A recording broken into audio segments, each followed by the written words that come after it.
principais problemas e desafios, né, da reforma, se você conseguir resumir, mas muito voltado também para a omnicanalidade. Bom dia a todos, é um prazer tê-los aqui. Um prazer no convite da Nexus, o nosso grande cliente Nexus, né? Uma parceria de muito sucesso e conectividade, né? Então a Nexus, ela foi pioneira nessa questão de uma tecnologia de omnicanalidade, e a Omnitex, ela está junto com a Nexus, provendo todas essas questões das obrigações acessórias, né, que realmente se tornam um grande monstro tributário para o nosso país. A gente vive o manicômio tributário de hoje, né, com as alíquotas ali atuais que a Juliana mostrou, mas a gente também tem um novo durante os próximos 7 anos, vai ser uma jornada constante, né, a gente estava conversando com a Juliana e a Eliane, né, ali na entrada, e a gente vê que as alterações que estão acontecendo são diárias, né, nas normativas técnicas, alterações de documentos eletrônicos, novos campos, e realmente para uma empresa com uma competência de varejo, que já é um mercado altamente competitivo, né, Juliana, que vocês também atuam, o varejo ele precisa inovar, o varejo precisa correr, fazer rápido, novos canais de vendas. Então essa questão da reforma, eu enxergo ela um impacto muito profundo, né, na omnicanalidade. A gente tem as mudanças de precificação, né, os preços passam a ser no destino, o imposto agora é por fora, não é mais por dentro. Como é que a gente vai anunciar o preço de venda, né, lá na gôndola, lá no PDV, lá no site, coloca o imposto, não coloca, destaca por fora, para dar transparências ao consumidor, né, Juliana? Então a gente fica pensando como que a operação de vocês ela pode evitar gargalos na hora da venda, na hora do fechamento ali, né, da compra. Então se tiver essa questão da precificação, a gente sabe também, quando a gente olha as alíquotas de indiretos, para se ter um benefício, uma redução comparativo ao sistema atual. Lá em 2033, a gente, olhando os números brutos, a gente acha que vai melhorar para o varejo, mas estão aqui duas especialistas de varejo, né, Juliana e Eliane, para confirmar isso. Então a gente espera que a reforma seja positiva, a gente espera, o governo principalmente fez a reforma para que a gente consiga melhorar as condições das empresas e do comércio e do varejo. O pessoal de serviços fica meio prejudicado, né, porque nós vamos ter um aumento de tributos gigantesco, né? Então nas empresas de software, que é o nosso caso, a gente vai ter uma majoração de 200%, 300% na alíquota de indiretos, que nós vamos ter que repassar para o preço. Mas repassar para o preço significa que a Nexus vai poder se creditar dessa fatura, que hoje ela não credita nada. Então lá em janeiro de 2027, a Juliana já está de olho nos 8,8% do CBS que ela vai passar a ter em crédito. Então essa questão do crédito, eu acho que é um calcanhar de Aquiles da reforma e uma grande possibilidade de se diferenciar dos concorrentes. Quem sair na frente com o aparato tecnológico necessário e obrigatoriamente acreditar todo o possível na sua cadeia de fornecimento vai ter uma vantagem de custo.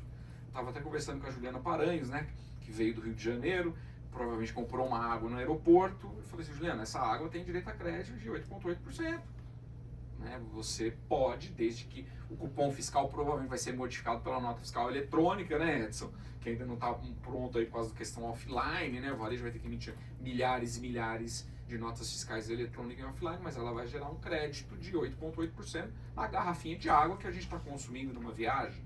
Então, do lado do varejista, eu acho que essa questão de crédito é muito importante entender essa dinâmica, o que pode ou não ser creditado, em que condições. E o jogo tá valendo em janeiro de 27, gente. Então imagina essas tecnologias que a gente vai ter que ter junto com a Nexus para garantir que vocês tenham uma lista de fornecedores, de fornecimento, de NCNs, NBS, né? Que é a nomenclatura básica de serviços, para ser creditado a partir de janeiro de 27. Isso vai ser uma crescente até o 33. Então isso é muito importante. O período de transição é complexo. Os departamentos tributários, né, as áreas vão ter que fazer o atual e o novo. E aí a Juliana é uma expert, Juliana Paranhos aqui, né, ela tem uma abordagem muito interessante com relação à reforma tributária, né, porque o operacional continua. Os 80% lá do time tem que estar trabalhando nas questões dos SPEDs, das obrigações acessórias, mas tem que fazer o novo também. Então eu acho que é um grande desafio.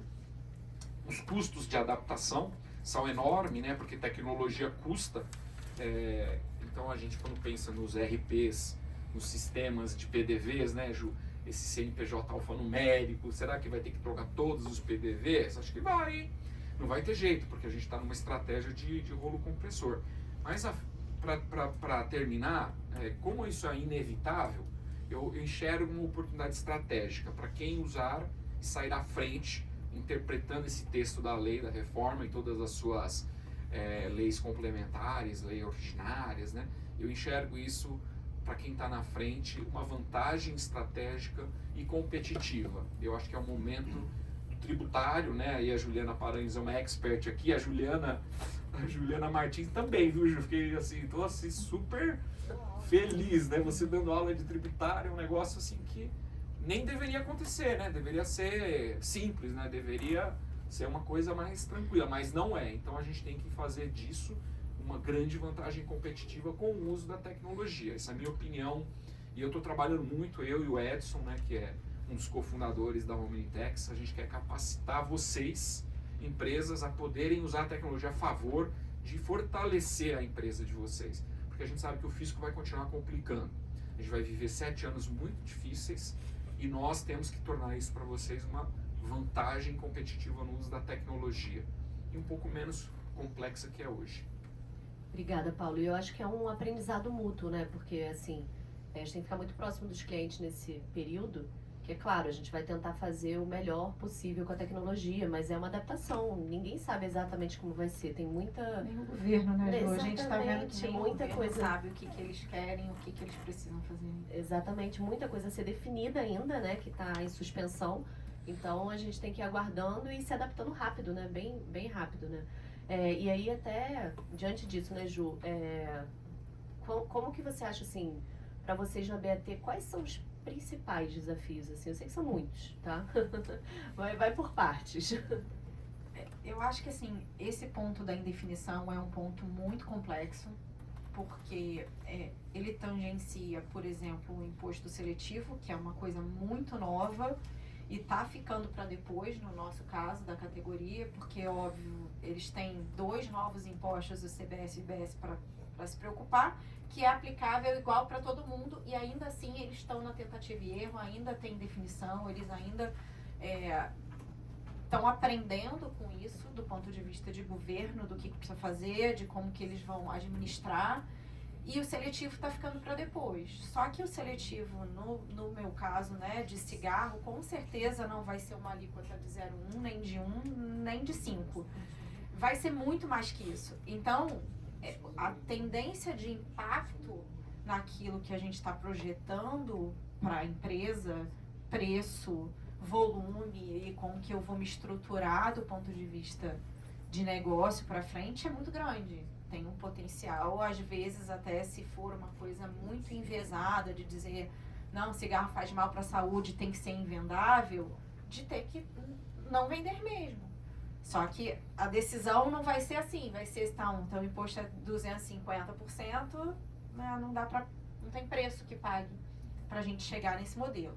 Então esse é um ponto de indefinição que aí tangencia outros fatores, né? Qual é o investimento que eu preciso fazer num projeto de implementação de reforma tributária?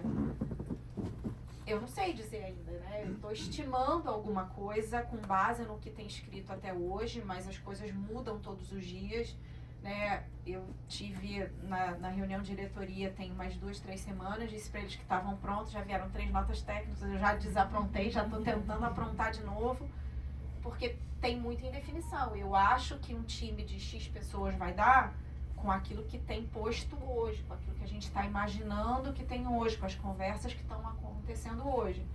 Mas tem o potencial de dobrar, se eventualmente vierem novidades que a gente não tá esperando.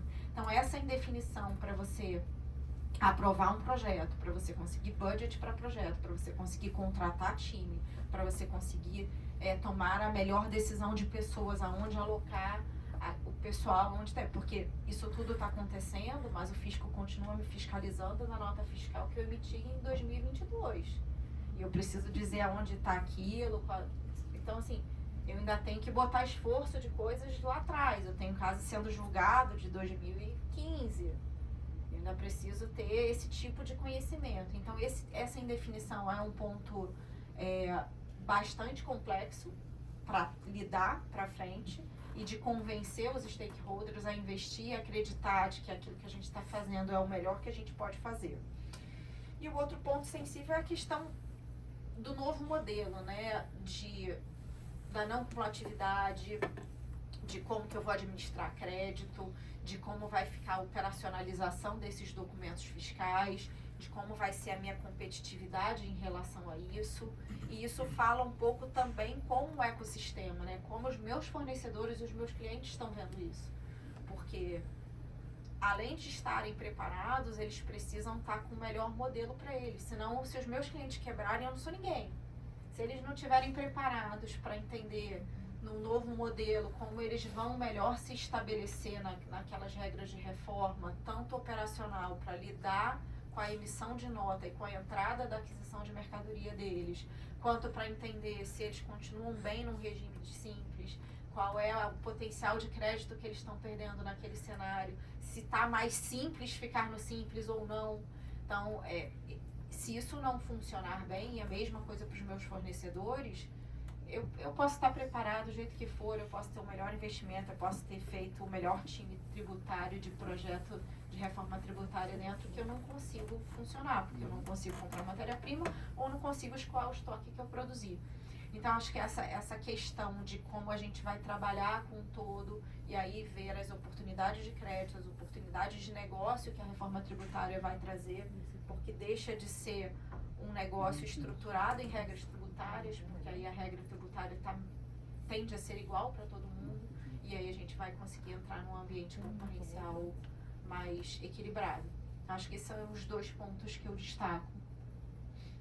São quantos mil pontos de venda, Ju? São quase 300 mil pontos de venda. Tranquilo, né? E 20 e poucos mil fornecedores, né? Isso só fumicultor, né? Além disso, os Então é um varejo fornecedores razoável, né? Varejo grande.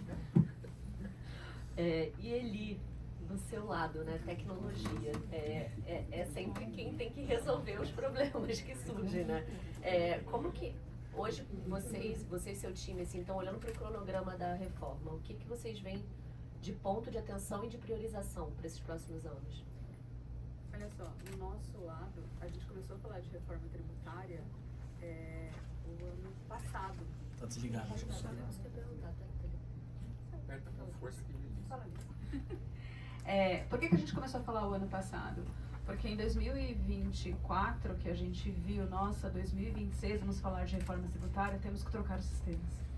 Então, já é um cronograma que vem acontecendo desde 2024, porque a gente entendia que o sistema que a gente tinha atual não atendia o que a reforma tributária tinha a fazer e a gente tinha que fazer alguma coisa. Então, já é um cronograma, a gente falou, 2026 a 2030, mas a gente começou em 2024 a falar disso como tecnologia, porque era importante que a gente estivesse preparado para qualquer mudança ou qualquer coisa que o governo ia colocar e a gente pudesse fazer. E aí a gente começa a falar de fato realmente em ERP, a gente começa a falar do sistema de venda, né, que a gente vai ter nas franquias e tudo isso para que ele componha isso. E eu acho que de tudo que vocês falaram, para mim, tem 2 pontos que são importantes. Que a área fiscal deixa de ser aquela área do cantinho, sabe? Que ninguém ligava para ela, que o comercial ia vender e fazer o que fosse, e a área fiscal ela ia resolver depois. Não. Agora ela faz parte do negócio. E eu, como TI, falo isso com muita força, porque eu vejo isso começando a acontecer e a luta que isso vai acontecer dentro da empresa. Porque antes fazia-se qualquer coisa, colocava um produto, ninguém ligava para nada, se tinha alíquota, se não tinha, qualquer imposto, o que ia acontecer, e simplesmente você colocava para vender, porque o fiscal ia lá no fim e ele ia resolver. E aí a tecnologia, ela entra nisso com muita força, porque a gente não pode pensar só no técnico, e sim na área que ela está no meio de todas as áreas de negócio. Então a gente tem que mostrar para a empresa a importância de um sistema que prevê tudo isso, um software que vai ter essas informações para a gente conseguir fazer um cálculo de uma alíquota ou alguma coisa para que eles tenham informação para uma tomada de decisão rápida. Então, eu acho que a área de TI ela entra com muita força aí nessa parte de ser. A gente sempre leva a fama, que a gente que muda as coisas, né? E aí agora a gente faz parte disso muito forte para a reforma tributária. Então, Ju, a gente começou em 2024 a falar de reforma tributária aonde eu trabalho, tá? E na verdade, nossa, esse tá mais alto. E na verdade, não é que TI muda, né? TI tem que se adaptar, né? Para atender Tem que se adaptar. as demandas. E a gente tem que saber de tudo que está acontecendo com uma rapidez assim muito forte. Então, assim, volto a dizer, nós vamos mudar a cultura da empresa. A reforma tributária vai mudar a cultura de todas as empresas. Eu acho isso daí difícil, muito difícil, porque toda vez que você muda a cultura dói, mas não tem como. Se isso não acontecer, não vai funcionar, a empresa não vai dar certo. Tá? Sim. Só tocar em 2 pontos muito importantes que ele falou. O quanto antes a gente se tocou disso, mais forte, mais preparado a gente chega nisso. Não quero desanimar ninguém, porque eu sei que tem gente que não fez nada, mas, gente, então é a hora de começar a fazer. Comece. E na hora de começar a fazer, pega o setor de tecnologia, dá a mão. Vai junto, assim, não vai sozinho, porque não tem reforma tributária sem o time de tecnologia. Então, isso é uma característica lá da empresa, a gente trabalha assim há muito tempo, então quando veio o projeto de reforma, já era o nosso modelo de trabalhar, quer por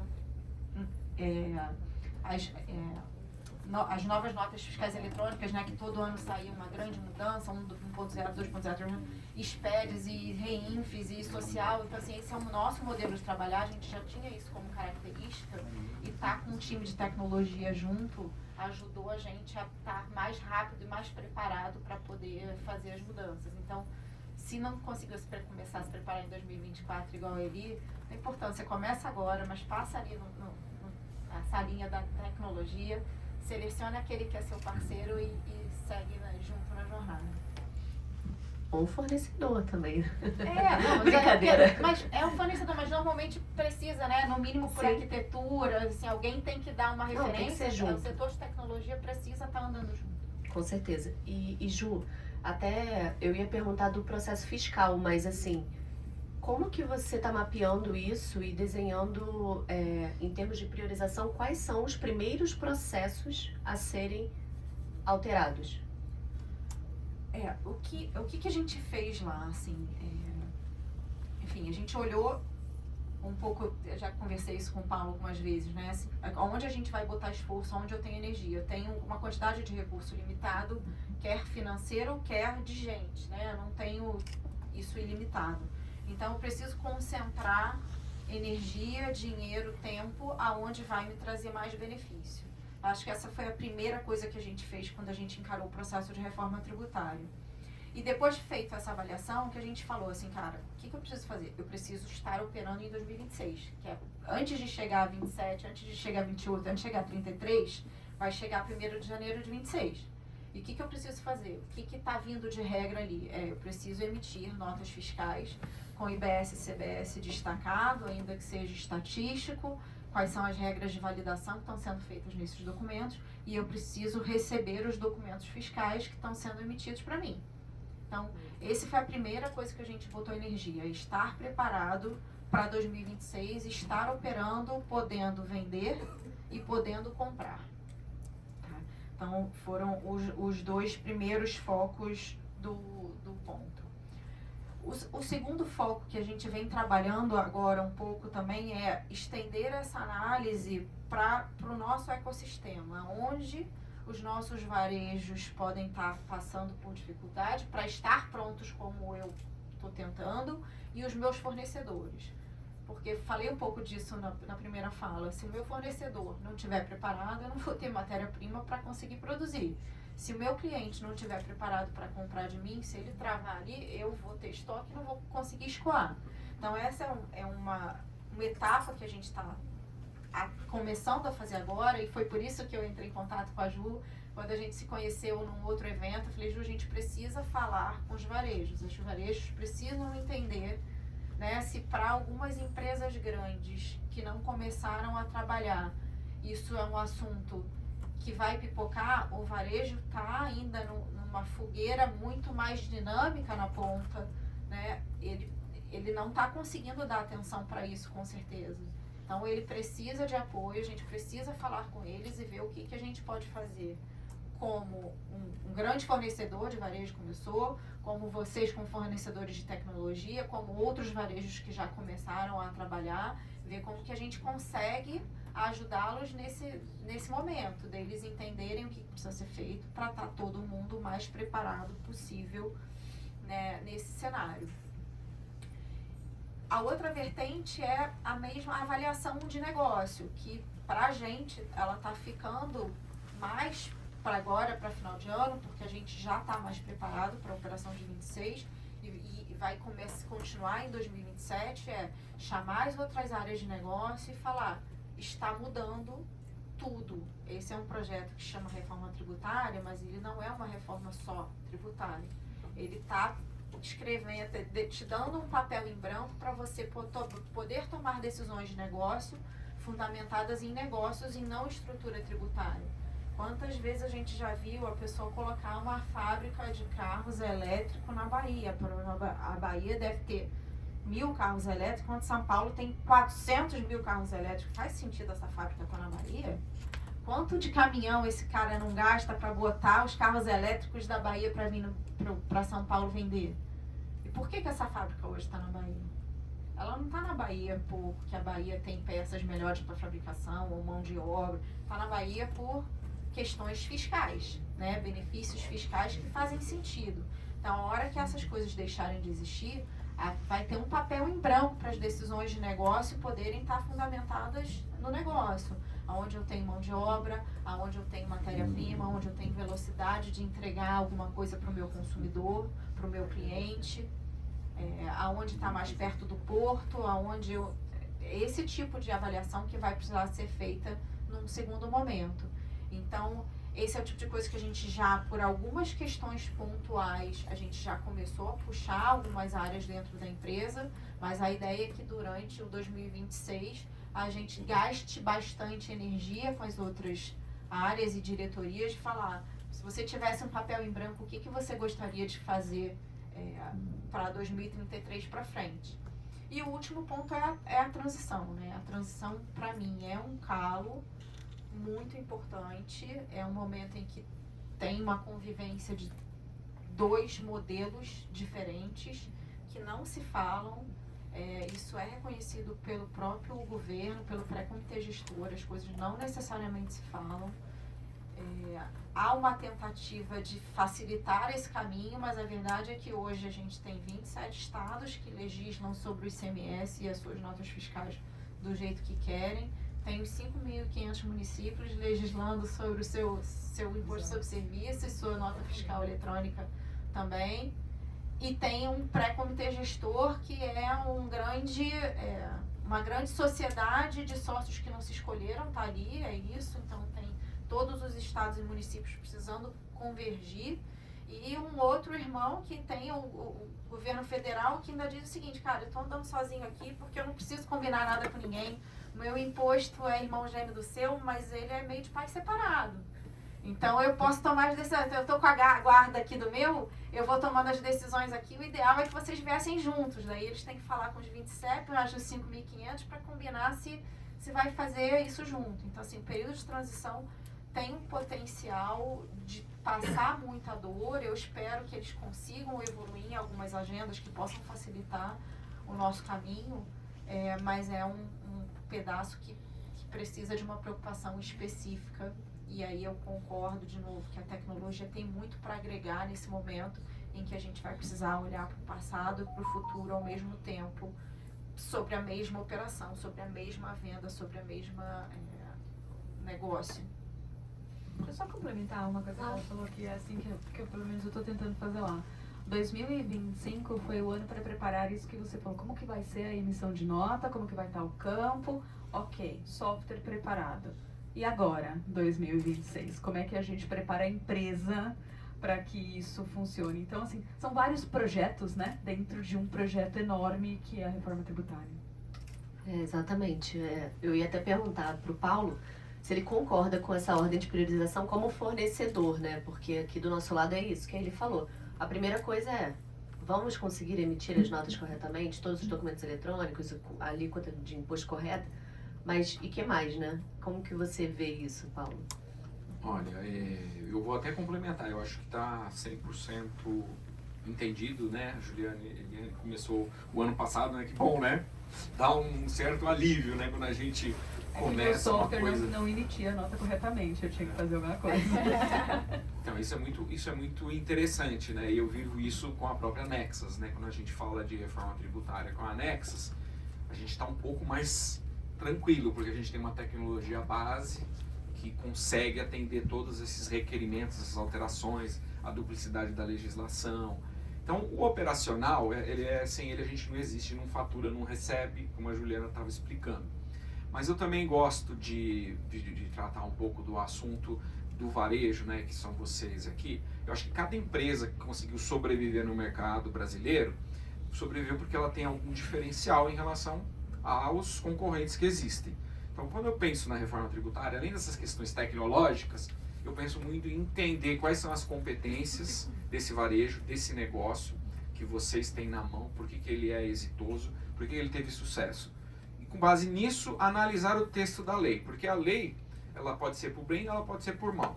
Agora, se a gente com os óculos da nossa empresa ler o texto da lei e conseguir identificar novas vantagens competitivas e reduzir as ameaças que esse texto da lei traz, né, Juliana? A gente vai fortalecer a nossa empresa. Então eu prefiro sempre enxergar sobre essa ótica. Então a tecnologia vai conseguir implementar o que a gente enxergou no texto da lei de uma maneira mais dinâmica, mais automatizada, mais adaptável.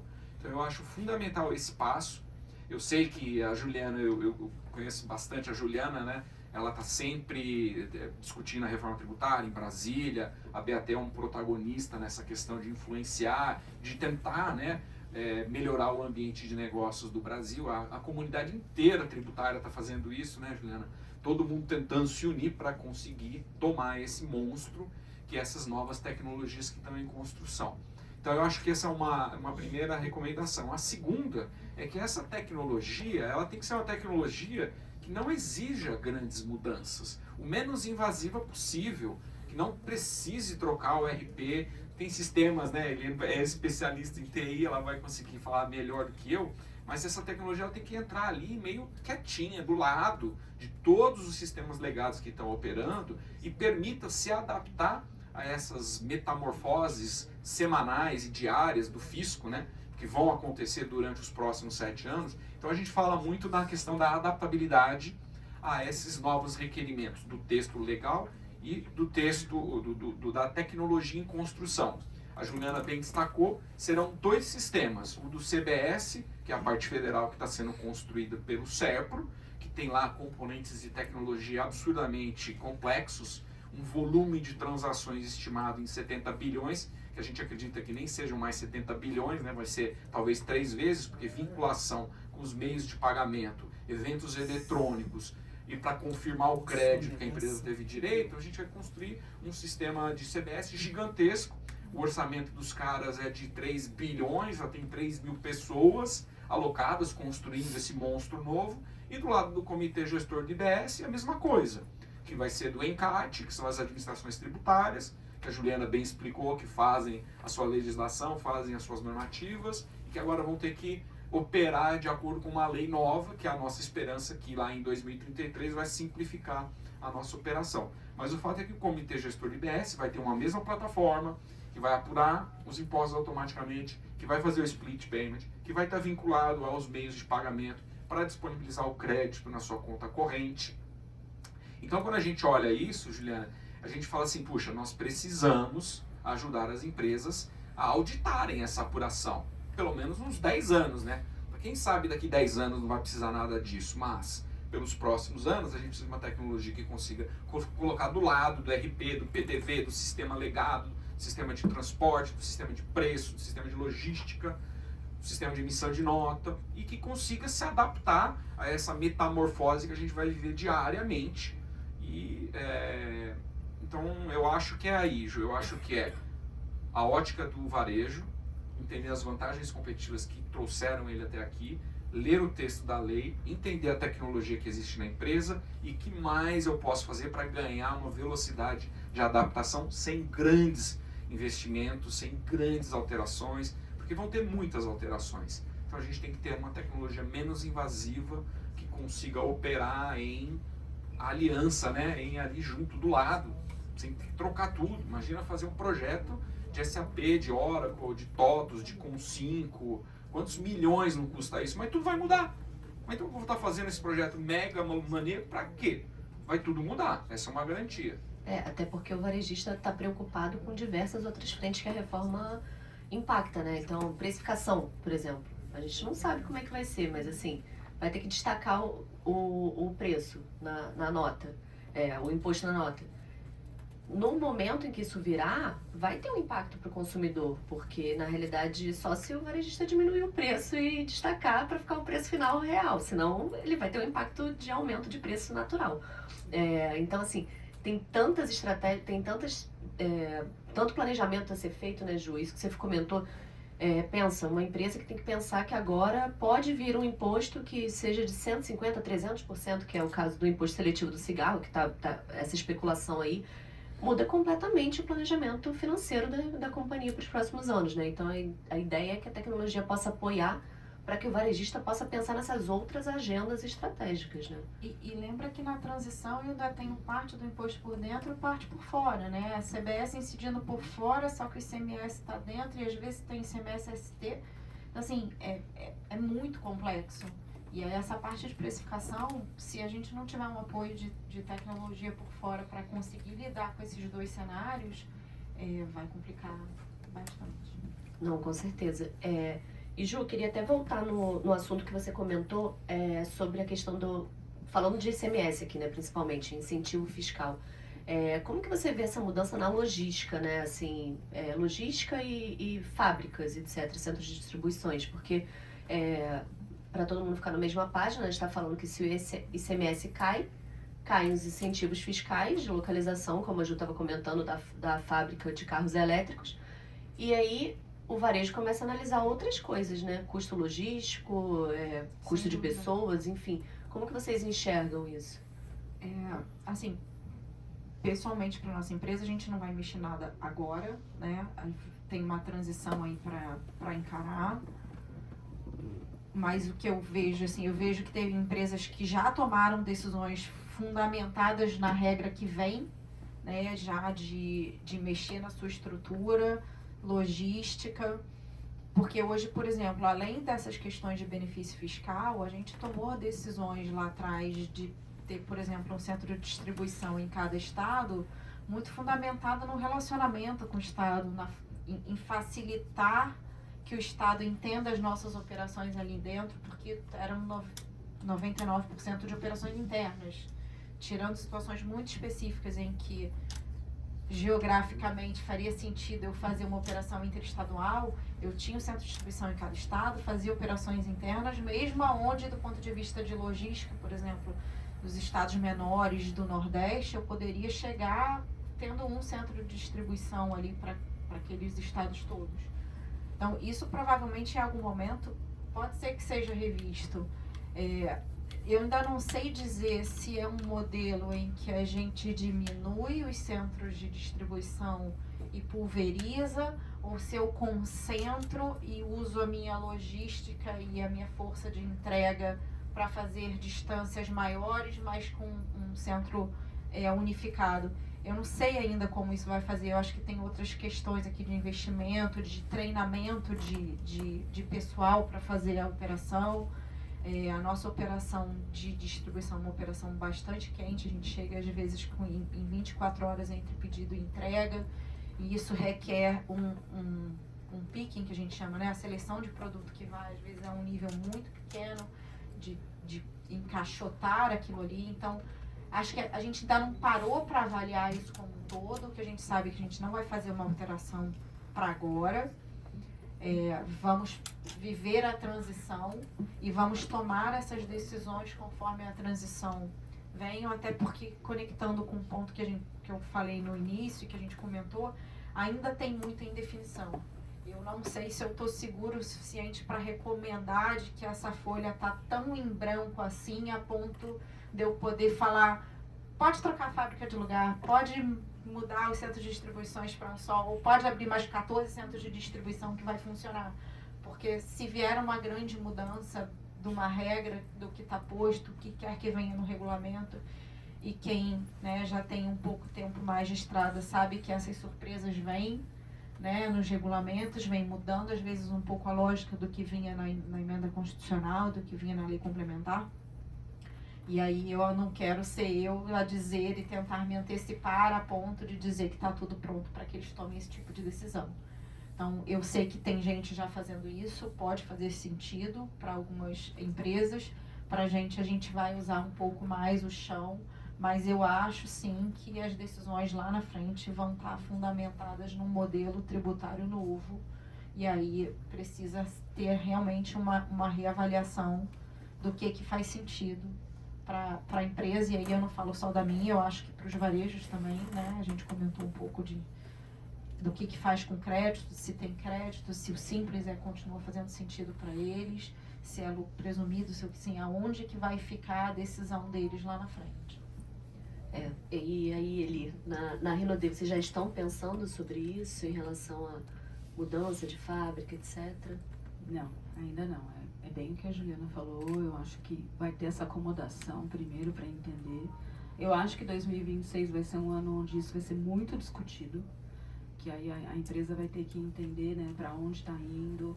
A gente tem ainda uma particularidade dos consultores, que é uma coisa que ainda está muito incógnita ainda, né, tem muita coisa que ainda não foi definida, como que ele vai emitir a nota, porque ele é uma pessoa física, como que ele vai fazer isso. Então, acho que 2026 é um ano de muito entendimento como que tudo isso vai ser feito.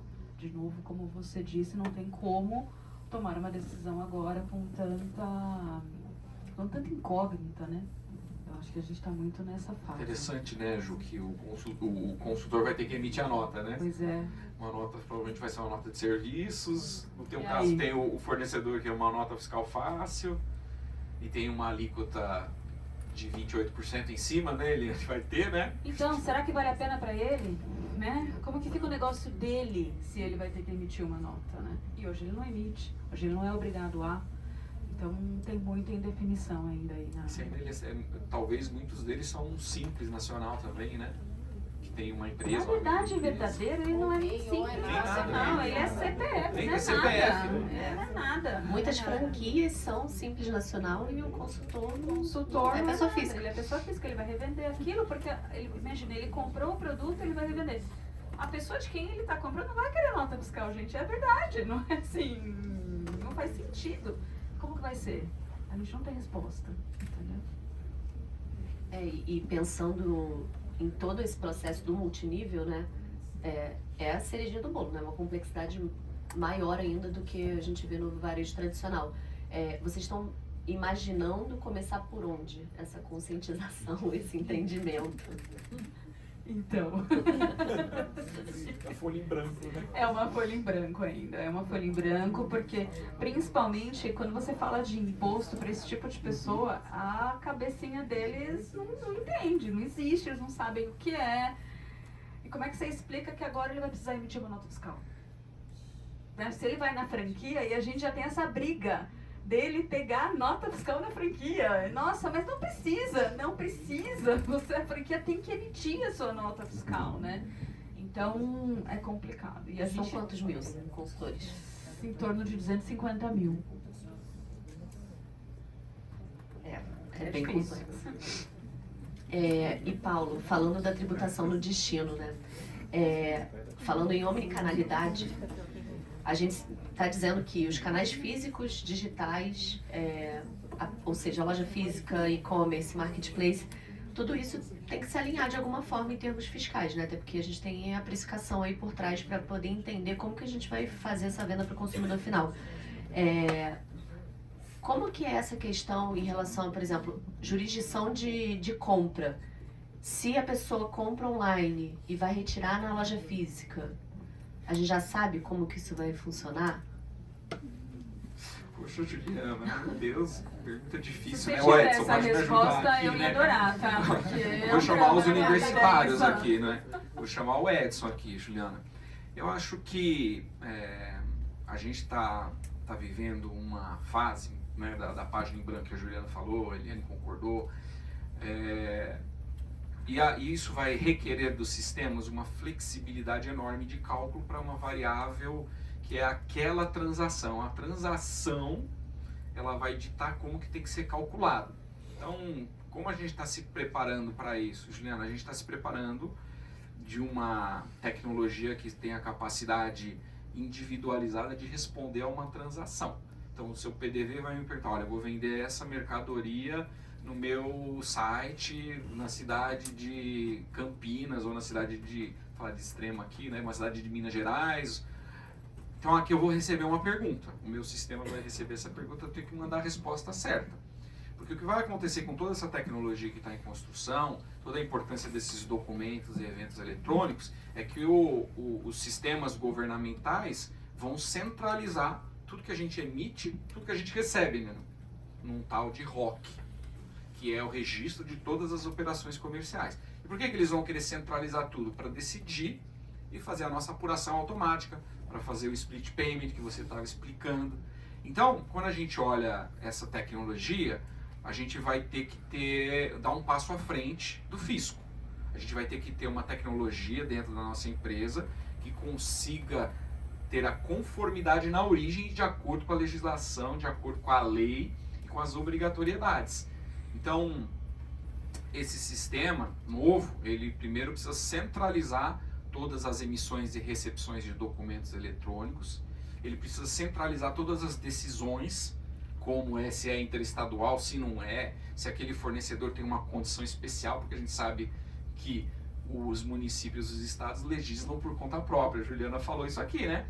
E a gente sabe também que eles concedem benefícios a 40 mil empresas todos os anos. Isso só na esfera federal, tá? Porque na esfera estadual e municipal a gente não consegue ter dado. Porque o prefeito vai lá no pãozinho de padaria e dá um benefício de alguma coisa tributária lá para o comércio local. Mas, se você tem 40 mil exceções federais, no ponto de vista de benefícios federais, esse sistema ele tem que ser a capacidade de individualizar. A gente chama de DNA tributário. DNA tributário da empresa, DNA tributário do teu fornecedor e do próprio consumidor. Então, é um sistema que tem que garantir a conformidade do cálculo tributário na pergunta. E é isso que a gente está se preparando para alimentar você, Nexas, e os outros clientes. Um cálculo tributário centralizado, uma emissão e uma recepção centralizada, que consiga fazer a apuração que vai ser feita pelo SERPRO, pela Receita Federal, e que vai ser feita pelo Comitê Gestor de IBS. Porque assim a gente não vai ter uma exposição tributária. Porque a intenção de toda essa transformação é arrecadar mais. A gente fala que é simplificar. A gente já está vendo, né? Eu sou bem polêmico em relação a isso. A Juliana me conhece, ela me chama de rebelde às vezes, né? E aqui eu posso falar porque a gente não está em público, né? Eu acho que a gente não simplificou nada. A gente está juntando 2 manicômios tributários para ver se encontra o paraíso em 2033. Essa é a minha opinião pessoal. Mas não dá para ficar só nisso. Então a gente vai ter que se preparar com essa tecnologia que consiga garantir a conformidade e a apuração dentro de casa para confrontar a apuração do fisco. E dizer o seguinte, eu tive o crédito da água do aeroporto hoje, porque foi emitida uma nota fiscal eletrônica, tem aqui um evento eletrônico, o cara já houve o pagamento, portanto eu tenho direito a esses 8,8% de CBS hoje. E aí eu vou fazer a apuração e vou confrontar com a apuração do fisco, tanto do SERPRO quanto do Comitê Gestor de IBS, e eu tenho todos os controles dos eventos eletrônicos. Não foi você que me disse que o que vai garantir a apuração automática são os documentos e eventos eletrônicos? Portanto, está aqui. E foi tudo autorizado, tudo rastreável. Quem foi a Cefaz que autorizou, qual foi o evento eletrônico, qual foi o vínculo de pagamento que me deu origem àquele crédito na minha conta corrente. A Juliana estava me contando agora que a discussão está chegando a um ponto, não é mais conta corrente de CNPJ, é cada documento eletrônico é uma conta corrente, porque eles vão ter que conciliar todos os itens da nota, todos os eventos eletrônicos da nota. Então, essa é uma realidade. Mas, para não ficar só na reclamação, a gente está vendo essa coisa da centralização dos documentos e eventos eletrônicos em um lugar único, para que a gente consiga emular o comportamento das autoridades fiscais e que a gente consiga otimizar a nossa estrutura de custo, o nosso preço de venda. E a gente acha que é isso, sabe, Ju? A gente acha que tem que estar à frente. A gente já viu os elementos tecnológicos do lado de lá, que estão sendo construídos. Felizmente, a gente já está com essa tecnologia de APIs, de nuvens, de rastreabilidade, tudo é tokenizado, se o cara loga na plataforma, está logado, se ele faz um cálculo, se ele recebe uma chamada de um PDV, você consegue o log daquele PDV, o que você faz disso, se ela autorizou ou não. Então, é muita coisa, né?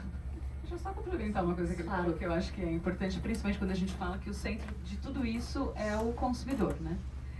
Aí a gente foi lá, ele entendeu que o imposto dele é na saída, ele comprou o produto, falou que ele vai buscar na loja, a loja é em, sei lá, em São Paulo, ele muda de ideia porque ele mora em Campinas e fala assim, loja, entrega pra mim. O que eu falo pra ele? Mudou o valor, tá? Como fica a cabeça do consumidor? Então, por mais que você esteja rastreável, que a tecnologia vai fazer tudo isso, que eu consigo colocar, como que fica na cultura da pessoa essa mudança, né? Eu falei sobre isso essa semana, sobre esse caso da Renaudet. Porque é o que a gente comentou, né? O multinível, ele tem uma complexidade, né? Que é lidar com o consultor. E ele já tem uma relação muito próxima ali com a franquia. Então, ele muda de ideia e a franquia está acostumada a mudar a operação para atender o consultor, né? Que é o cliente dele. E eu comentei, nossa, com a reforma não tem essa possibilidade. Não pode mudar de modalidade vai depois. Vai mudar o valor, como é que você vai fazer a rastreabilidade disso? Exato. Por que uma hora eu fiz o cálculo com o imposto, depois eu vou mudar que é outro imposto? Gente, difícil. 14 eventos. Edson já preparou, né, Edson? Vai ter o evento que você muda o lugar, aí muda o IBS, aí pagou parcial, aí você paga o complemento. Ele disse que tá tranquilo. Tá mais tranquilo depois que eles inventaram o evento para cancelar um evento. Aí pode até Aí, ó, cancelar tá o evento. Olha só que incrível. E aí, você sabe o que me fica na cabeça? Exatamente o que o Paulo falou. Como que eles vão entender isso? Como que fica lá pro fisco? Mas por que mudou toda hora? Não, e a gente não sabe nem como que você vai mandar para o fisco, olha, não foi isso. Porque assim, a gente está falando de fornecimento de tecnologia para calcular os créditos e débitos, para o nosso cliente, o varejista, ter a capacidade de entender, saber o extrato dele, né? Mas como que ele vai falar com o fisco sobre isso? E quanto tempo o fisco vai demorar para analisar? A gente já está falando de um impacto muito grande no fluxo de caixa, né? Porque hoje a gente paga os tributos até 45 dias depois. E vai pagar no momento do ato do pagamento. Não tem essa de pagar a guia depois. A gente está falando de um impacto no fluxo de caixa quando a gente está falando que vai mudar a alíquota. Então, assim, tem diversos impactos e ainda tem a complexidade de gerir esse crédito e débito. E se o governo não der o crédito literalmente instantâneo, como ele está falando que vai dar, né? Como que a gente vê esse... Ô, Ju, é bom que você está falando isso, porque eu me lembro que quando começou a entender o texto da lei, né, das alíquotas dos indiretos novos, a gente calculou o impacto no varejo, 45 dias o fluxo de caixa de impacto. Pois é. Aí, mas isso foi uma análise grotesca, né, da alíquota dos impostos indiretos e do split payment. Ia gerar um CFO de um grande varejista, fez o cálculo, não fui eu que fiz. Olha, isso aqui vai me impactar 45 dias no fluxo de caixa, ou seja, onde que eu vou arrumar dinheiro? De 45 dias para pagar minhas contas. Só que aí depois ele foi fatorando as outras coisas que são boas, né? Então a alíquota efetiva vai ser um pouquinho menor, não vai ter mais a confusão da substituição tributária, e foi ponderando. Aí ele chegou no número de 5 dias de impacto no fluxo de caixa do varejo, meio melhor que 45. Mas são 5 dias de impacto, né, Ju? 5 dias de impacto. Se o crédito for instantâneo mesmo. Se o crédito for instantâneo. Então a gente tem que entender esses fatores sobre a ótica da empresa. Não tem outro jeito. Não tem um genéricozão. Cada empresa vai ter uma conta. Se é 5 dias, se é 45 dias. Se vai ver como é que vai haver o cancelamento, né? Como é que vai cobrar, né, Eliane, esse ponto da retirada um outro município. Provavelmente vai ser um evento, né, Edson? Que vai ter que gerar um evento, cancela de cá, emite de lá. E depois conciliar Ajusta tudo o IBS, isso, né? Fácil. E quando a gente está falando de crédito, tem a questão de tomar o crédito, né? Uma coisa que me causou muita curiosidade quando a gente estava montando esse painel como que vocês na BAT vão fazer isso com os produtores de tabaco, né? Como que vocês enxergam essa conscientização? Não sabemos. Na verdade, nem o fisco sabe, essa que é a verdade. A gente percebeu que nem eles sabem, tá? Como que vai funcionar isso. Eles criaram um modelo de crédito presumido, mas a gente estava discutindo aqui, dizendo que eles criaram lá um sequestro para não sei o quê, para aquisição de não contribuinte, tá? Resolvido, mas a de contribuinte eles não resolveram. Aí volta lá falando, tá, eu preciso de outro, porque você só tem parte da operação aqui, a outra parte não tá coberta. Ao mesmo tempo ontem falando disso, tá, então beleza, vamos fingir que tá resolvido. Então, cadê o evento do pagamento do fornecimento do tabaco? Ah, tá aqui. Mas para que eu preciso de evento de pagamento se eu tenho crédito presumido? Eu não tenho crédito efetivo. Eu não tenho CBS e IBS sobre esse pagamento efetivamente porque é um crédito presumido. Para que eu preciso do evento de pagamento se eu não tenho crédito de IBS e CBS decorrente dessa aquisição? Ah, não, então não é para ter esse evento. Isso, uma reunião ontem às 6 da tarde, eles se dando conta de que eles não sabem o que vão fazer com isso ainda. Então, assim, essa é uma preocupação que está tomando a nossa energia bem grande, até porque são 20 a quase 30 mil fumicultores, muitos CPFs, famílias que dependem dessa cultura de tabaco, que sobrevivem da venda do tabaco para a gente ou para outras grandes empresas que não têm ideia de como vão operar. Hoje não emitem nota, assim, já nas entrelinhas eles falam, vai emitir. Gente, não sei, vocês precisam ver se lá no interior de Santa Catarina, onde está situada o estabelecimento dele, se ele consegue fazer aquela transmissão de nota, não sei, pode ser que Ju, sim. você sabe que eu tô lembrando de o Álvaro Bahia, né, ele, que é um cara do Encate, ele falou que eles vão autorizar um tal de PAF, não sei o nome qual que é. Tem algumas promessas.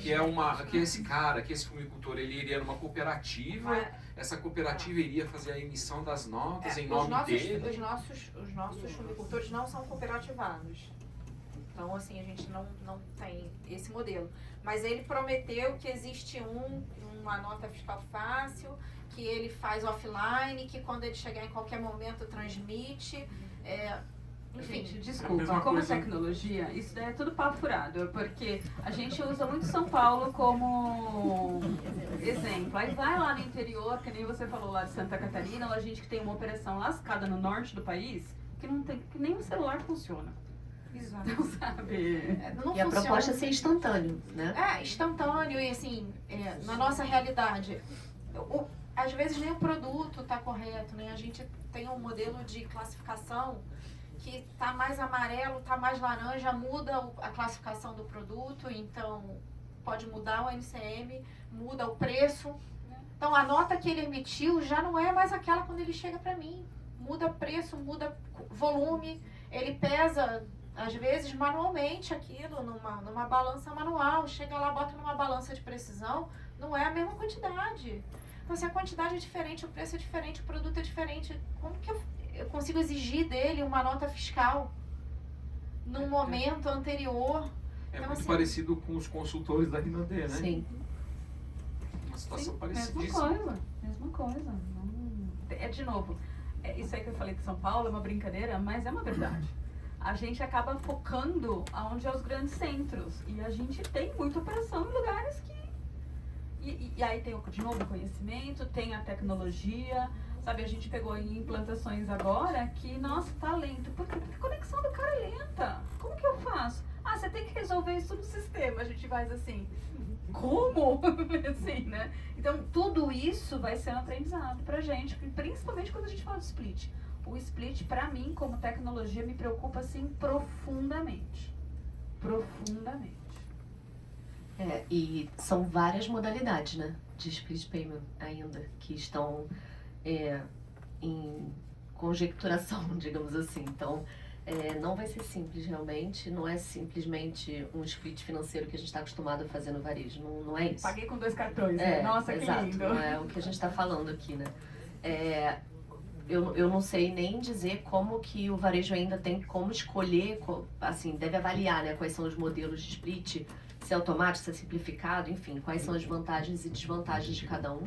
Eu acho que a gente nem tá olhando para isso ainda nesse nível de detalhe, né? Mas assim, o Eli, como que você vê que a gente pode ajudar, você aí nessa área, pode ajudar em termos de tecnologia a resolver essas questões, assim, porque é muito detalhe, né, que a gente está falando, mas de uma forma assim, pé no chão, como que você enxerga que a área realmente consegue apoiar?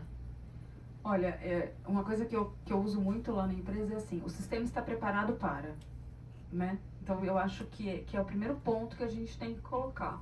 E aí entender como que o processo da empresa vai se adaptar a isso. Porque que nem vocês veem, quando a gente fala de split, é muito forte que vai mexer no caixa da empresa. E aí, como é que a gente vai conseguir saber, e é o caso da Rinode, a gente vende muito com valor muito baixo. Então, como que isso tudo a gente vai ter que fazer tecnologicamente? O sistema tem que funcionar para eles conseguirem receber os pagamentos e lá no caixa da empresa esse número entrar e saber que está entrando.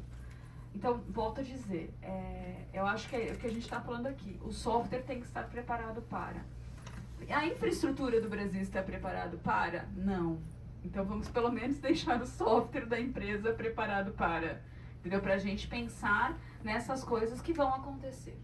Então a gente sabe que tem uma situação de split que vai acontecer, o software está preparado. Nossa, mas quando eu coloquei para rodar lá no norte do país, não funcionou? Será que eu tenho uma outra opção? Eu consigo trabalhar diferente do jeito que eu trabalho em São Paulo? Então tecnologicamente a gente vai ter que pensar nisso. Porque a gente tem 20 países diferentes dentro do Brasil, né? Então, são situações de infraestrutura muito diferentes e a gente tem que estar com o software preparado para qualquer coisa que possa acontecer. Tá? Com certeza. Pessoal, assim, o assunto é muito extenso, né? E tem muitas nuances. A gente colocou aqui um QR Code. Quem quiser fazer alguma pergunta, pode escanear aqui e mandar a pergunta que os panelistas aqui respondem. Mas assim, vamos para uma última pergunta aqui, um de cada vez. Qual a dica que vocês dariam para os varejistas que estão aqui, né, quem vai assistir depois, adaptarem as estratégias, principalmente financeiras, né, mas os processos fiscais, para os próximos anos, né, com base nessas mudanças? Paulo, pode começar. Pode começar com a Juliana? Bom, eu acho que eu até acabei falando isso, né? Eu acho muito importante. O negócio é o mais importante de tudo, né? O nosso faturamento, o nosso resultado financeiro. Eu acho que isso tem que ser o grande mood, né, da reforma tributária, da gente realmente tirar um proveito, apesar de todas as dificuldades, né, Eliane, que ela vai trazer, tecnologicamente falando, e vai trazer mesmo, não tem como não. Mas eu acho que a dica uma vez um varejista me perguntou isso, Juliana, eu falei assim, você tem um tributário para ficar do seu lado? Ele falou assim, não tenho. Poxa, então assim, a primeira coisa, não compra nenhuma tecnologia. Contrata um tributário da sua confiança para ficar do teu lado, para você entender o que essa reforma vai fazer com o seu negócio.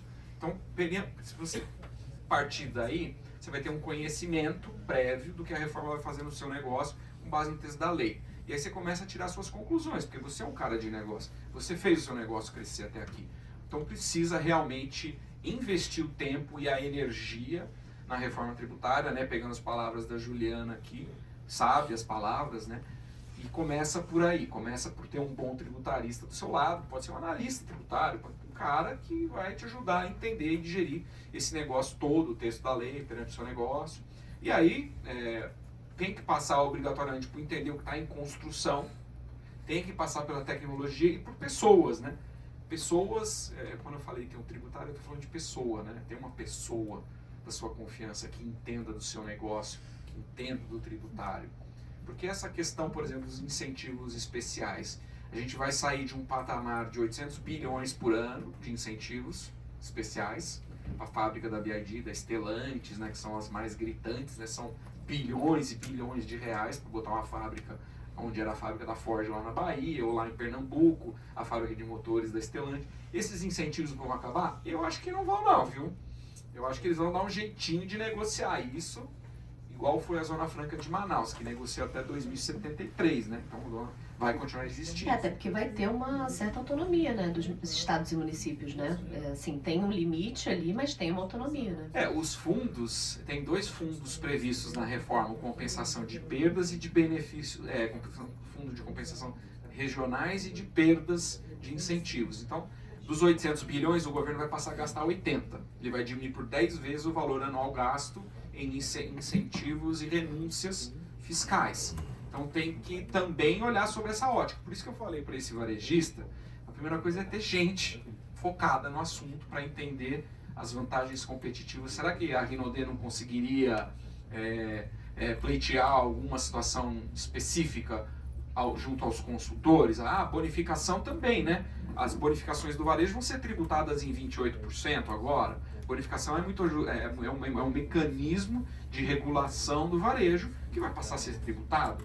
Então os fornecedores, a Rinode talvez não vai poder usar tanta bonificação, não sei se usa, né? Mas Boticário, Natura também vão passar por isso. Mas eu acho que é isso, Ju, é gente focada, entendendo do negócio, olhando o texto da lei, discutindo e aí sim usar uma tecnologia, obviamente, para tirar proveito disso. Operacionalizar, a Eliane já explicou, né? Esse é o básico do básico. A tecnologia tem que estar pronta para essa dor de cabeça do operacional não ocupar o nosso tempo. Ju. Acho que a primeira dica que eu dou é, acreditem, gente, a reforma tributária vai entrar. A gente gostando, a gente não gostando, a gente estando pronto, a gente não estando pronto. Janeiro de 26 está aí. Eu acredito sim que ainda em 26 a gente consiga colher algumas flexibilizações em relação ao que eles estavam colocando. Uma dessas que a gente viu agora, eles flexibilizaram as regras de validação para janeiro de 26. Por quê? Porque ia parar o país, né? Eles estavam prometendo fazer validações e a gente percebeu que tem muita gente, muita empresa que ainda não estava pronta. Aí os estados olharam para o outro e falaram, bom, ótimo, se entrar essa regra a gente para de receber depois de amanhã. Então vamos flexibilizar. Então eu acho que algumas flexibilizações vêm, mas acho que assim, se a gente não correr atrás, a de 27 eu tendo a não acreditar que venha flexibilização. Acho que em 26 já começa a vir muitas regras obrigatórias mesmo, para todo mundo começar a cumprir. Então, assim, acreditem, saiam da inércia, precisa fazer alguma coisa. E, exato, reage. E aí, depois disso, eu acho que tem que mapear, e aí é um mapeamento tecnológico, sistema, mapeamento de operações, para ver onde estão os seus gargalos, aonde vai estar a dor, aonde está o foco. Com esse mapa que você vai ter, né, de sistemas, o que você tem, né, que a Rinode começou em 2024, mas assim, comece, vê aonde que você vai ter gargalo, onde estão as suas operações e o que você tem hoje de ferramentas e pessoas para fazer isso tocar.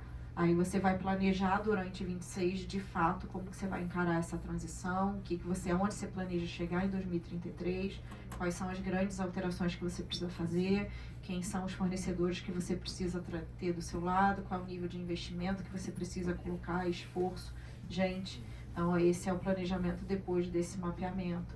Então, acho que assim, acredita, gente, não tem mais tempo de ficar negando, achar que vai postergar. O Congresso está muito forte de fazer isso passar. Então, assim, o que a gente viu agora recentemente é que eles fecharam o pacote do que vai ser, não aceitaram mais mudanças para evitar que isso postergue ainda as votações que ainda precisam acontecer. Então, assim, precisa botar isso de fato como uma coisa que precisa ser entregue. E ele... Eu só queria colocar um ponto aí, juntando o que vocês dois falaram. Essa parte do tributário ser importante na empresa, eu acho que é fundamental. Não pode ser aquela área que ficava lá e resolvia o problema 45 dias depois, que era quando fazia a apuração. Então ele está no cerne do negócio. Quando você está falando do varejo, é importante você pensar que quando você está custeando, quanto que o produto vai ser, vai ser o preço de venda dele. Tudo isso da reforma tributária agora ela começa a ter valor e é muito importante, não é só estoque e preço. O imposto está aí com muita força. E 2026, a gente já falou isso na RINUD, o projeto estratégico é a reforma tributária. Por mais que tem muita gente achando que não. Não, é só vai lá, coloca o CBS, tá tudo certo. Não, nós vamos mexer em muita coisa, então eu acho que as duas coisas que vocês falaram são muito importantes. 2026 está aí na porta, então a gente tem que estar de novo com softwares preparados para isso e fazer toda essa mudança que vai ser feita. E ela é grande em 2026 porque vai entrar. Não tem mais. É que nem lá no passado, quando a gente falou de nota fiscal eletrônica, ela não entrou. Então, a gente passou. Ninguém mais lembra que um dia a gente sofreu com a nota fiscal eletrônica. É a mesma coisa, vai entrar. Com certeza. Pessoal, a gente vai abrir para perguntas aqui, porque já passou um pouquinho do tempo. Tem aí? Tem algumas? Então.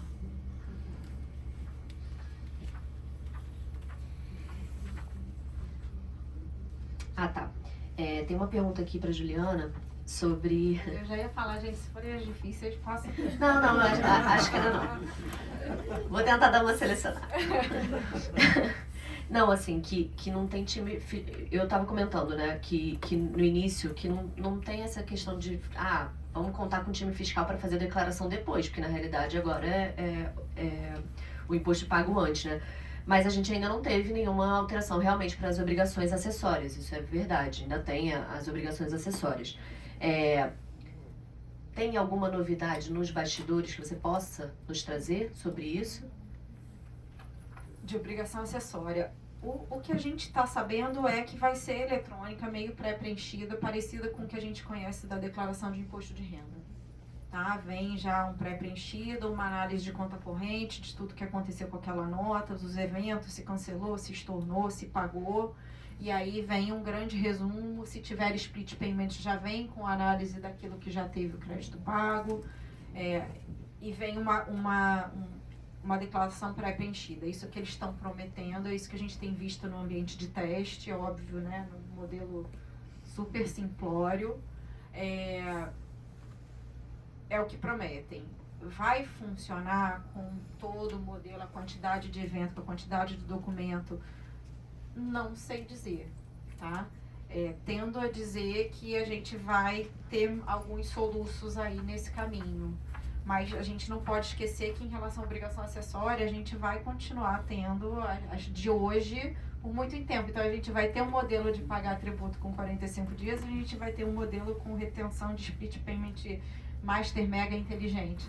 Então assim, a gente vai precisar combinar esses dois modelos. Mas o que tem sido falado sobre obrigação acessória de modelo reforma tributária é esse modelo pré-preenchido com todas as informações online detectáveis ali, e aí o nosso papel é meio que auditar aquilo que o governo está informando.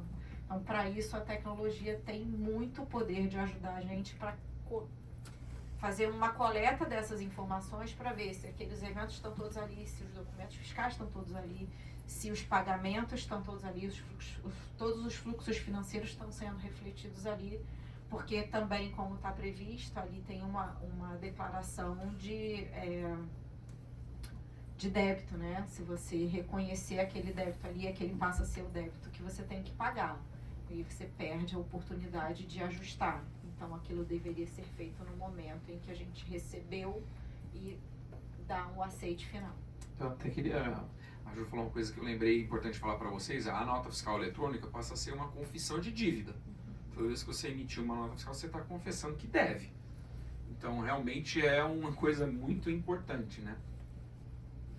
Não, com certeza. Bem, aqui tem uma pergunta da Fabíola. São duas perguntas, na verdade. Eu vou dividir aqui. Uma eu vou passar o bastão e a outra eu vou responder. Porque o que eu enxergo aqui como um desafio muito grande da gente como fornecedor de tecnologia. O desafio das vendas no e-commerce será maior devido à diversificação dos clientes? Sim, com certeza. Hoje o e-commerce, numa operação, pode ser totalmente omnichannel, mas os impostos são de acordo com a operação do varejista, né? Agora a tributação vai ser no destino, onde o cliente está comprando. Então, quando a gente implanta lá as regras tributárias, a gente assessora nossos clientes para isso, eles hoje se preocupam com as cidades onde eles operam, onde o CNPJ deles estão.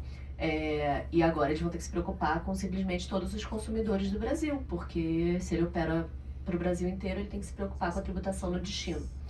E aí a Fabiola perguntou também qual que é a sugestão de precificação, né? De como montar essa precificação, se a gente está falando que o preço ele está relacionado ao tributo que vai ser no destino, né? E assim, eu sinceramente não tenho resposta para isso, porque eu já pensei bastante sobre esse assunto, eu não sei se as empresas já estão preparadas para isso, definitivamente. Eu acho que quando a gente olha para o modelo, o IVA, né, ele está em 170 países no mundo, então tem muitos países já operando dessa forma. Quando a gente vai nos Estados Unidos, por exemplo, você sabe que você vai comprar com preços diferentes em regiões diferentes. Só que isso significa a gente educar nosso consumidor aqui. Cultura, né? Cultura. Então, a estratégia de especificação, eu acho que ela vai variar muito de empresa para empresa, né? A gente tem um equilíbrio de competitividade com o imposto mais equilibrado, mas ao mesmo tempo tem essa questão, se o varejista vai embutir aquele imposto ou não, se ele vai querer um preço final balizado ou não, nem sei se isso vai ser possível, né? Então, não sei se alguém quer complementar sobre esse assunto da precificação. Eu concordo com você. Eu tive uma conversa por conta de toda a discussão que está tendo em relação ao e-commerce e as responsabilizações com o pessoal do Mercado Livre, e eles estão preparando para uma coisa bem dinâmica. Que vai olhar o cadastro do comprador, e quando não tem, né? Porque você pode entrar às vezes na plataforma sem a sua identificação. Sim. Vai mudar. E se você falar assim, não, sou eu que estou comprando, mas eu quero que entregue no endereço da minha mãe e é outro lugar, vai ter uma atualização de preço Não ali. tá nem definido isso, né? Se vai ser, qual que é o CEP que vai ser tributado? É o que eu falei, o software tem que estar preparado para. E a decisão é do consumidor. E a etiquetinha, né, Juliana? Você falou também aquela etiquetinha que mostra o preço com Gente, e sem quem impostos, Quem né? abrir essa empresa vai ficar multimilionário. Aquela etiquetinha que vai mudando o preço ali, você vê com, você vê sem, e já sabe o que vai ser. Porque eu acho que tem esse ponto da cultura e de educação, né? É uma preocupação que eu tenho. Eu falo, hoje o consumidor pega um pacote de macarrão de R$5, ele quer pegar a nota de R$5 no bolso dele e sair com o macarrão. E se não for assim? E se for 5 mais imposto na gôndola? E a confusão, né? Que um local pode colocar o preço na gôndola, o outro não, o preço com destaque, sem destaque. E vai ser a responsabilidade do varejista educar o consumidor, né? Eu Não vai ser do fisco, não. Eu acho que vem legislação. E aí você imagina... Eu acho que vem um código de defesa do consumidor, revém, e aí... E tudo isso no digital, né, gente? Ainda para completar, Sim. pra complicar. Ju, você sabe se existe já um prazo definido para os créditos na conta do varejista? Que eu saiba, era para ser imediato, né? O crédito tributário, né? O crédito tributário de aquisição, ele vai depender do pagamento, né? Não tem crédito sem pagamento, gente. Ou o pagamento que você fizer, e aí no split payment isso fica mais claro, mas se não tiver split payment você pode fazer uma guia e pagar. Ou o pagamento pelo seu fornecedor, que aí vai ser pós-período de apuração. Se ele, né, se não tiver feito um split payment, você não tiver feito esse pagamento para garantir o crédito, vai ter que esperar o seu fornecedor finalizar a apuração dele, e aí um prazo parecido dos 45, 30 mais prazo de pagamento, aí vai estar habilitado o crédito para você. Isso é o que a gente tem visto na discussão. Então, legal. Vamos lá, tem várias perguntas, tá, pessoal? Por isso que eu tô lendo aqui. Com relação, eu acho que eu vou até pedir ajuda dos universitários aqui para essa. Com relação à lista de produtos da Zona Franca de Manaus, que eu comentei, né? Os produtos industrializados que competirão com a Zona Franca de Manaus, que são produzidos lá, eles continuarão tendo IPI tributado, né? Normalmente. A gente já sabe quando que essa lista sai. Se eu não me engano, a previsão é para o final desse ano, né? Com a lei ordinária. O que eu ouvi falar é que não estavam certos que eles iam publicar isso não, tá? Mas como que a gente vai saber, né? Eu estou esperando a resposta de vocês de tecnologia. Onde vocês vão achar isso? Não, Não, mas a gente precisa do conteúdo. Não, eu confesso que eu já vai ter que naveguei. bater na porta dos fabricantes da Zona Franca de Manaus, gente. Isso é um valor. O IPI não morre. Se eu posso dizer outra coisa para vocês assim, o IPI não morre. Toda a legislação do IPI continua em vigor e ela continua em vigor para todos os contribuintes. O IPI efetivamente pago, creditado para mim não faz sentido nenhum, embora as regras de crédito do IPI também não morrem, vão estar lá e valendo para todo mundo também. Então, minha sensação é que essa fênix renasce a qualquer momento, tá? O Ju, o que a gente sabe é que deveria haver uma lista de produtos Sim, que exato. são manufaturados nas ALCs, na Zona Franca de Manaus, na Sudanço, sei lá, Sudene. Eu já naveguei todos os sites governamentais em busca dessa cabeça de bacalhau. Também nunca achei essa lista. Sim. Eu pedi para minha universitária sentada aqui na minha frente para fazer essa consulta, para a gente ver o que a gente tinha de IPI na nossa base. Não conseguimos chegar. Mas Eu ela procurei. né? Saiu? Essa lista saiu no motor. Do motor do governo agora? Aí depois eles lançaram uma versão sem. Foi só Porque na nem primeira. eles acreditam neles, gente. Printou, Alguém tirou tem a print? Eu Eu tô agarrada na alíquota seletivo do motor, tá? Tô agarrada ali, mas eles disseram que tem nada a ver aquilo ali, que tudo que eles botaram ali é mentirinha. É fake. O Ju, essa lista, né, ninguém me tira da cabeça que ela ainda não foi publicada por motivos políticos. Porque eles vão dar um jeito de botar mais algum produtinho naquela lista. Mesmo que ele não esteja manufaturado Eu lá. acho que eles não sabem. Acho que é isso. Eles não sabem nem por onde começar. Se não puder aumentar as alíquotas de IPI no futuro, é só aumentar. Acho que o IPI não vai acabar, já eles aumentam essa alíquota. A gente chama ele agora IPIs FM, né? Ele mudou uma abreviação, agora é IPIs FM. Tem um evento para isso. Exatamente isso. Chama ZFM. ALC ZFM o evento. A área de livre comércio, né? ZFM, ALC. Bem, vou mudar o tema aqui falando em pessoas, né? E, gente, vai ser a última pergunta. Se alguém quiser complementar, fica à vontade, mas a gente já passou um pouquinho do tempo aqui. Considerando o cenário atual e o prazo de transição, vocês acreditam que a área fiscal e tributária tende a ser absorvida por outras frentes, a ponto de não haver mais necessidade de um time dedicado exclusivamente a essas rotinas? Para a área, a expectativa é que os especialistas fiscais ampliem seu escopo de atuação, passando a trabalhar de forma mais integrada com as áreas de tecnologia e automação? Não e sim, né? Eu acho que nunca que vai acabar, só vai mudar o escopo de atuação. Na realidade, a gente está comentando... Primeiro que período de transição, a gente tem que conviver com os dois mundos. Então, aumenta o fiscal aí, que tem mais gente para saber. Eu não sei, gente, assim, a minha realidade de grande empresa, eu discuto casos de 2004. Exato. Eu tô em 2025.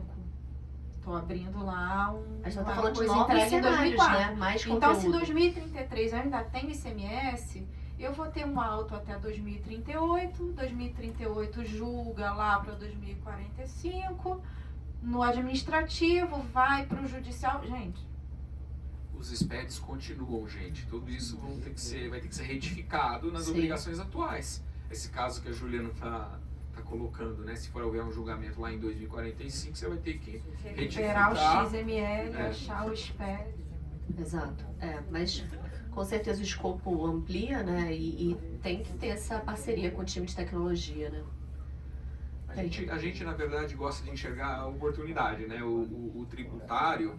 Eu, quando eu falo tributário, é o contador também, né? Porque o contador hoje, ele é o tributário de muitas empresas, né? Ele que recomenda, ele que é o consultor ali. Eu acho que a gente fala, nos próximos 10 anos, a área tributária vai estar em efervescência. A gente já sente uma dificuldade de encontrar bons profissionais, né? Tanto na área tributária quanto na área de tecnologia para a área tributária, né? O pessoal que entende de desenvolvimento, de programação, já está ficando mais difícil. Então tem que ter muita preocupação com as pessoas, com o desenvolvimento de talentos, né, com programas de estágio, tudo aquilo que a gente passou em algumas épocas das nossas vidas, né? Com certeza. Bem, pessoal, quero agradecer a presença de todos e dos especialistas que conseguiram trazer bastante informação aqui pra gente. Com certeza surgirão dúvidas aí do que a gente conversou. Fiquem à vontade para entrar em contato com a gente, tá? A gente pode passar a palavra pro pessoal aqui, entrar em contato com eles para tirar dúvidas também. E só quero agradecer. Eu não sei dizer se o coffee chegou, alguém do time, sabe? Ei, que bom! Então, assim, tá um pouquinho antes do almoço, né? Mas se vocês quiserem um lanchinho, fiquem à vontade. Tá bom? Muito obrigada, pessoal. Bom dia.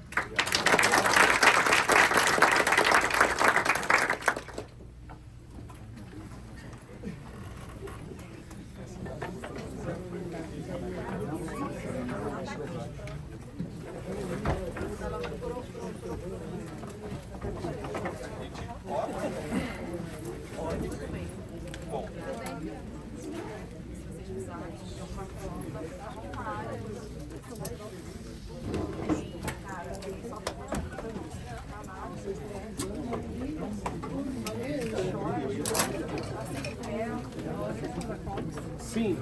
Muito bom, hein, Ju? Obrigado. Ah, mandou pro outro. Prazer, Lucas. Prazer, Júlio. Tudo bem?